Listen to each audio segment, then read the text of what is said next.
Thank you for joining us. I'm Harry Greenberger. I'm the president of the New Orleans Secular Humanist Association and the host for this show.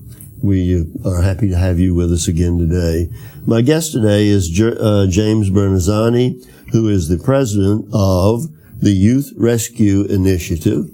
And although it may not be necessary for you and for my audience just to give some idea of why we as secular humanists are interested in what you're doing, we do not anticipate an afterlife. This is the life we're going to have, and we feel that people should live it fully and at the same time living a full, rewarding life, not to interfere or prevent other people from doing the same thing. And so it's a quality of life issue which I know your organization is very much concerned with. So, James, give us some idea of who you are and how long you've been there and what you're planning to do. Well, I was a 24-year veteran of the FBI. And right before Katrina, I came down here as special agent in charge. And after the storm, which caused a population and demographic shift of all New Orleanians for the most part, other than emergency responders, because of the slow pace of the LRA and FEMA, law-abiding citizens who were homeowners were not returning because they didn't have the funds to rebuild. The criminal element, which was firmly entrenched in New Orleans before the storm, went to Texas and Florida and Georgia and Tennessee and were subjected to their criminal systems, which were a little bit different. And so the only people who were coming back were kids who were involved in violent crime. And they migrated to the least affected areas because the great paradox of the storm was the land closest to the river didn't flood. And 80% of the city was negatively impacted. These kids moved up into Uptown and Garden District and the Marigny and Algiers and the West Bank of JP. And we had a tremendous spike in crime. When you say kids, you're talking about what, teenage or? Yeah, 15, 16, up to about 22, 23. But we will, as we were prosecuting the fight and we were making arrests, we realized this doesn't make sense. We cannot arrest ourselves out of the situation because every time we take one of these disenfranchised youth who really had no social or technical skills to function in the community as we function, they weren't left behind, they were left out. When we took one of these kids off the street, there were 15 kids with no skills and nothing to do to take his place. So we began to look at the real problem here. And most of the people were clamoring for more cops and more prison space. That's not the answer. The answer is getting to the kids at a younger age during the age of innocence, building the structure, building the discipline, providing platforms to develop social and technical skills. So as they age and they leave their age of reason and they leave their age of innocence and enter into their age of reason, they have the skills to perform in other areas other than, unfortunately, the street drug trade, where a lot of this violence resonates. So when I retired from the FBI, it was on a Friday, 2008. I took the weekend off after 24 years, and on Monday, I began the Youth Rescue Initiative, which basically targets pre-K to middle school kids and provide programs that are missing, designed to build the structure, designed to build this discipline, to breed this opportunity, so as they, again, age and enter in their age of reason, they're equipped with the tools necessary to function. This is a private, non-profit organization? Public non-profit. When you say public, is it supported by some governmental agencies or what? No. It's a public non-profit, and all that means is that the IRS has granted you that status. Yes. So when somebody donates something, they can write it up in taxes. It's tax deductible. That's about it. Yeah. Our organization is the same.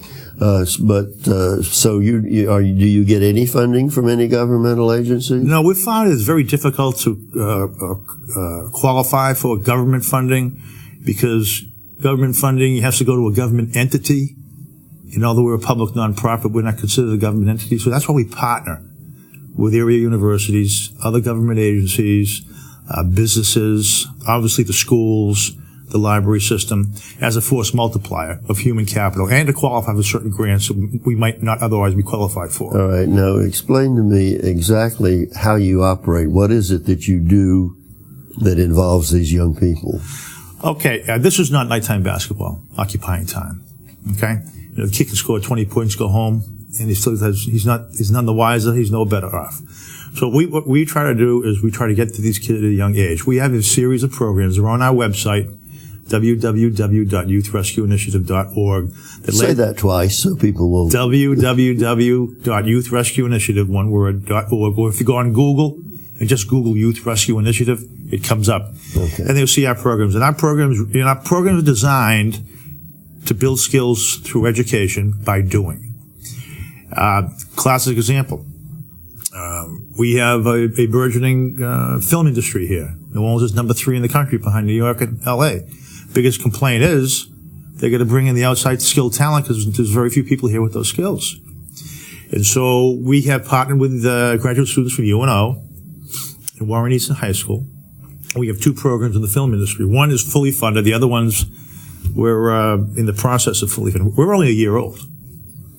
And the one that's fully funded is a documentary. Is called Life to the Child of New Orleans. And the 2 graduate students, we funded basically camcorders and appropriate liability insurance. And these kids take these camcorders home and film life at home during the school year. Now, we're talking about kids where I visit these schools, and these kids are still good kids. 95% of them can't afford school lunch. So who knows what goes on at home? So what this design is designed to do is film it. There's a nice trailer on the website, by the way. Film it. Then when the school year ends during the summer, edit it, produce it. And from there, it builds them some skills to move on. In the next class we do, they're going to be part of the mentoring piece. And so as they age, because the whole idea is not touching them once, you got to keep on touching them. Is this something they do after school hours, and where does this physically take place? It physically takes place in their homes, the filming, the instruction in schools. Okay. And believe me, there's adult supervision here. Well, now, since you've been in existence for a year, have you completed one of these projects? This will be our first completion, but we've been watching it as it builds. Okay. It's an ongoing process. And the other reason we're doing this is, I was the head of the FBI. I don't know what goes on in these kids' homes. And this is going to be an educational piece for the viewership on our website, be free of charge, so you have a fundamental understanding of the problems these kids are facing. I don't blame these kids. Well, obviously from your literature, which is a very nice piece, and I'm reading here where you say, without the proper foundation, the juveniles of the region are condemned to wander through life ill-equipped with the social tools necessary to function in the greater community. Conflict resolution and skills set for career paths are never developed, making it impossible to find suitable jobs. Eventually, the choice between gainful employment and a life in the crime-ridden drug market is made for them as opportunity closes its doors with the progression of time and lack of qualification. True. What you're saying is they really are not responsible.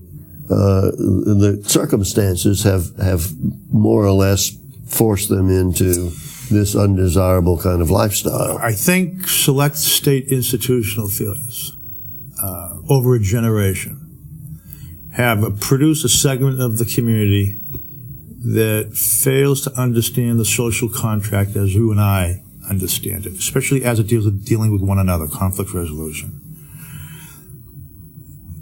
Up until Katrina, there was the school educational system, the public school educational system, did not educate.